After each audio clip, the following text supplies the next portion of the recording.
Hi everybody, this is Lainey from Hilltop Home Place. I'm back out in my daughter's garage. It's kind of where I sneak out to do a few videos sometimes because it's kind of the only place I can talk in this normal voice and film without distractions in the background or without waking the kids up. A couple of the kids have already gone to sleep tonight. So that being said, let me get with it. I wanted to let you know what I ended up doing for my bracing, for my skirting. I want to say, first of all, I appreciate everybody's input. I got some good ideas. I got some feedback from even viewers that I haven't really gotten feedback from before, and I appreciated you being so concerned about it that you texted me things and commented things. That helped so much. And what I ended up it helped me in my mind to even understand skirting because I didn't really understand what the dilemma was. I knew that the skirting could wilt back and forth, but it was a couple of your viewers that put it into perspective for me that the top of the skirting is pretty much screwed into that plate, which I had said that out loud on my video. I had said they're going to put a bracket at the top and they're going to screw it in. But to me, it was still just as fragile all the way up and down. But according to you all, that's not the case, that the top of the skirting being screwed into that bracket is pretty secure. So the top portion of the skirting is pretty secure. What's not secure is the bottom that goes into that track along the ground. That's the part that can blow up out of the track and just whip and separate and tear and everything else. And that's the part you have to worry about. So with that in mind, we decided to go with the rebar method. One of my viewers had really suggested that. The people that are doing my skirting had said that was an option. They didn't really tell me if that was the better or the worse option. They had just said that was an option. So it was on my radar that rebar was an option. But one of you had told me that you've already done it, that it's been successful with one of the places that you lived at, and that you're fixing to probably do the same method again on a new property that you bought that has a trailer on it. So, and you know who you are, and I appreciate it. So that's what we tried to do. But there were reasons, because I had several good ideas. My uncle even worked on a really good idea that he got from his brother, who used to build trailers and customize them to put on job sites. And one of the things he told him that I appreciated and I didn't really think about was that whatever you do to brace your skirting doesn't have to be exactly up against it and rigid. That it could be a little bit back from your skirting because your skirting actually needs a little bit of play in it. And well, that didn't really occur to me. I'm thinking the more firm against the back of it, the better. Keep it from blowing at all. But he said no, that it's okay to have a little play in it because that way it doesn't just snap when something happens. And it's got a little bit of play in it, a little give. And that's okay. Rebar doesn't just come, well, it does. It technically does come in little pieces that are 1 foot, 2 foot, or whatever. You can get that in bundles at some stores. But when the smaller you order rebar, the more expensive per foot it is. So if you want to get these perfectly cut bundles at some of these stores, you're going to pay a premium price for them. And that's what I started figuring out when I finally zeroed in on rebar. I started finding out that rebar is expensive. One of my hardware stores near me had 6 foot pieces. They were $13.99 for 6 feet of rebar.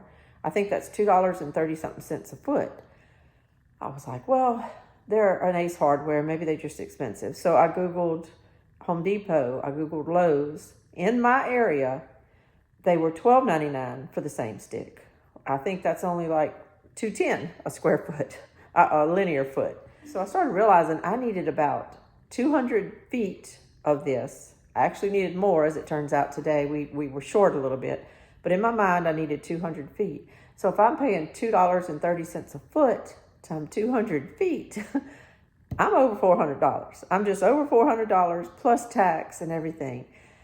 Well, I ended up, what I did was, I just resolved myself. My husband said, just get it. Let's just go with it. Because to be honest with you, boards are expensive. If I went with a board method and I'm going 60, 30, 60, 30, I'm going 180 feet around our trailer, That's not cheap, especially if I needed multiple boards to do.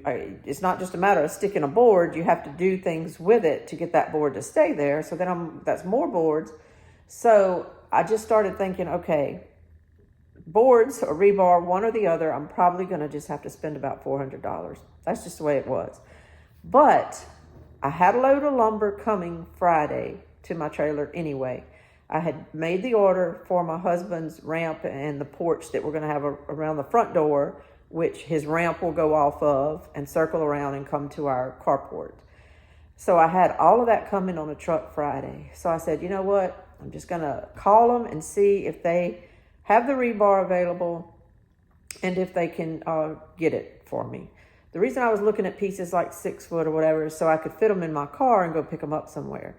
They had told me they had rebar, but it was 20 feet long. Well, I can't fit that in my car. I thought the truck had already left their place with my board, so I didn't think I was going to be able to coordinate it. But I just said, you know what, let me just call. Maybe they haven't come yet. This was 2 o'clock on Friday. A lot of times those deliveries will head out in the morning.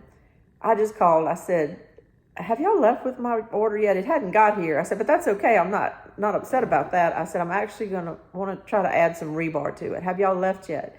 And the man said, he went and looked and he said, nope. He said, we're short of drivers today. Your truck is loaded and it's sitting out there, but we haven't left yet with it. We're going to be bringing it later this afternoon. I said, wonderful. So I said, I need 200 feet of your 1/2-inch rebar. I said, how much is it for your 20-foot pieces of it?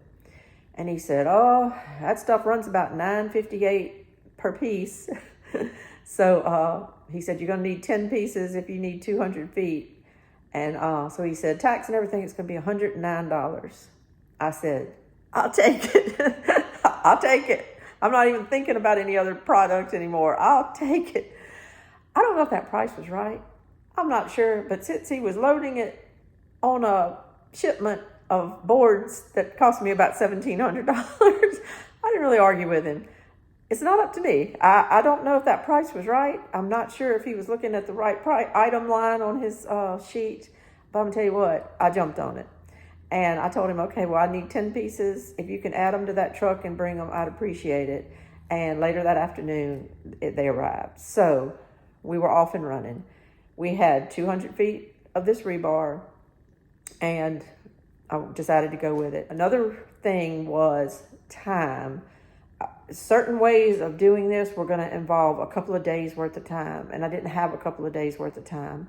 My brother-in-law that offered to help me with this could help me Sunday. That was it, kind of after church hours. We had some bad rainstorms blow through here this morning, Sunday morning, starting at like 5:30 in the morning, and it just rained all the way through 8 o'clock. They showed rain all day long, but miraculously it just kind of stopped, and it was drippy and hazy, and it looked like it wanted to rain more, but it never did. We were able to get out there about 1 o'clock and start on it, and my son came to help, and his girlfriend came with him, and she jumped in and helped us too, and we were able to get it done. Oh, and another factor that made me just decide to go with the rebar, so to get the job done, because it was something we could get done in just a few hours on one day, is the weather. And I just told you we had rain come in this morning, but what is the problem is we live in South Louisiana. There's some type of big front coming from Texas, and I had thought it was going to be Monday and Tuesday and cleared up by Wednesday and be a little cooler by Wednesday, but Wednesday is when my skirting crew is supposed to come. So in my mind, we had to get it done Sunday because Monday and Tuesday's weather was going to be bad for those guys coming Wednesday. As the day has rolled out and our weather has been updated based on how it's doing in Texas and how it's moving through there, everything has kind of changed, but there was nothing I could do about it. We did get it accomplished today. We did get the bracing put behind the skirting, but the weather has now been pushed to Tuesday night and then all day Wednesday, which probably means my skirting crew is going to be canceled. The guy who has the skirting crew lives in western Louisiana toward Texas. He comes to the eastern Louisiana area every Monday, Tuesday, and Wednesday to do jobs for these trailer companies that have sold trailers. So last week I had to get bumped because my air conditioner man didn't show up. So they put him to this week on Wednesday, was the only day he could fit me in. If this rain is going to be coming through Wednesday, if it just doesn't blow through Tuesday, or if it messes him up Tuesday and he's got to bump their jobs to Wednesday and then bump me, I'm risking already getting bumped again till next week, which is devastating because we really can't build my husband's porch and ramp until the skirting is done. And we can't really move in until we get the ramp built and everything. And we can get the ramp built in a few days, but the skirting has to be done. So if the skirting gets bumped from the 14th all the way to the 21st, how many movers am I going to find to help me?